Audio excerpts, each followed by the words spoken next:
Now let's see how we can reword commit messages. So earlier I told you that here we have a wording issue.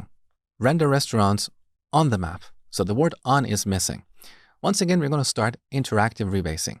So I'm going to grab this commit ID. Now let's run git rebase-i, this commit, caret to represent its parent.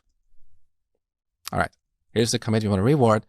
Now we're going to replace the pick command with reward. We can also reward multiple commits. For example, let's say here we forgot to include the Google Map SDK version. So I'm going to use the reward command here as well. Good. Now when I close this window, Git will replay each of these commits. For every commit that we want to reward, it's going to stop and give us a chance to change the message. So close. All right, here's the first commit we wanted to reward. So render restaurants on the map. Good. Save. Close.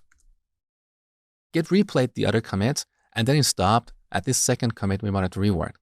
So here I'm going to add the version. Save. Close. And rebasing was successful. Beautiful. Now let's pull up the history. Now I want to emphasize this one more time. In this demo, we reworded this commit, which caused this commit to be recreated. And that means all the subsequent commits were also recreated. So we have rewritten history.